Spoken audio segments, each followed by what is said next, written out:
Hey everybody, this is Chris and thanks for checking out another one of my videos. This time I want to talk a little bit about which English accent you should learn because I have a lot of videos on my channel about British English pronunciation, but people have asked me the question before, which accent is the best for English learners to learn and which accent should I be concentrating on? So I just want to give you my perspective in this video. Obviously everybody has their own opinion and you can judge for yourself based on your situation. You're probably expecting me to say that you should learn the British accent, right? Because that's what I teach on my channel. And by the way, I should probably say that of course there is no one British accent. The reason why I say British accent is because if I put modern received pronunciation based on the accent of the south of England, it would be too long to write in a video title, so I put British accent. Of course, there is not one British accent. I'm just using one type of British English as an example, but I can't write such a long thing in a video, so to make life easier, I write British accent, so forgive me for that.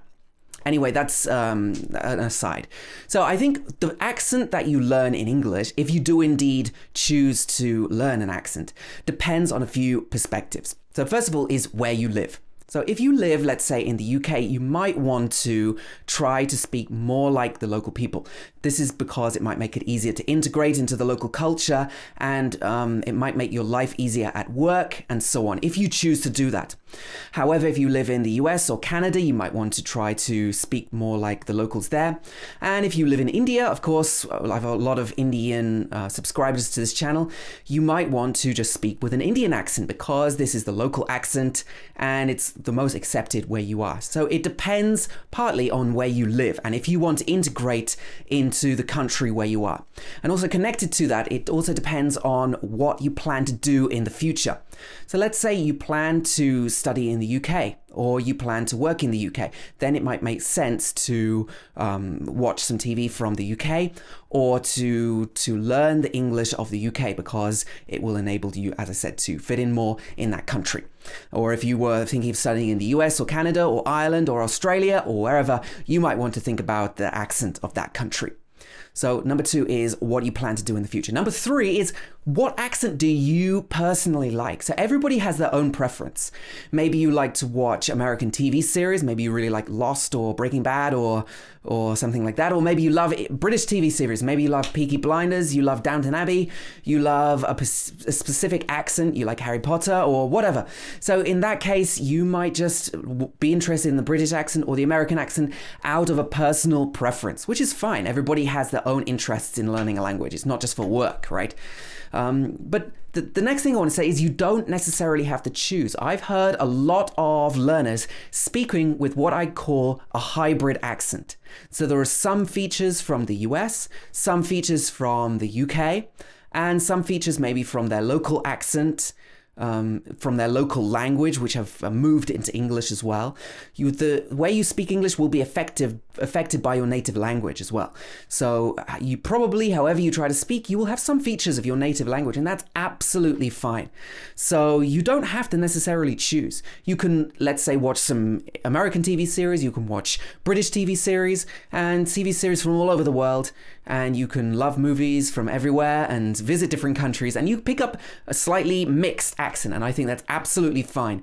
Some people say it's a problem because you don't sound standard American or standard English or standard Indian English or standard Canadian, but this doesn't have to be a problem. It doesn't mean that it's not beneficial to study a little bit about pronunciation because I think it can help you, but you don't have to sound exactly like the course or the CD.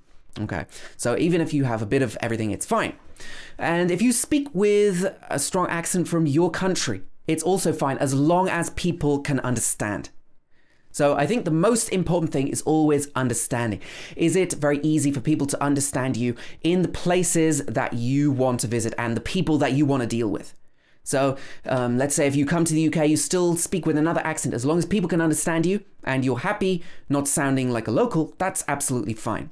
The simple answer to the question is there is no correct answer. It depends on you, your personal preferences, and your personal situation. And there is no right or wrong accent. Also, a lot of the sounds and the features of English are the same in multiple accents. For example, the stress of words is similar in most cases, and the way sentences work, the intonation of sentences is very similar in the different English accents. So whatever accent you try to learn or whatever you learn about pronunciation, it's probably going to help you with English in general if you go to visit another place. Your accent could change, but what you've already learned will be useful along the way. But if you're not sure, of course, if you're not sure what accent to learn and you're thinking about learning more about English pronunciation, then definitely consider learning about the British accent, especially the accent from the south of the UK. If you're interested, you can check out all the other videos on my channel. I hope that you find them useful and you can learn something new. So what do you think? If you have your own opinion or you have any questions, feel free to leave me a comment below. I'll get back to you. And that's all for this video. See you soon, everybody.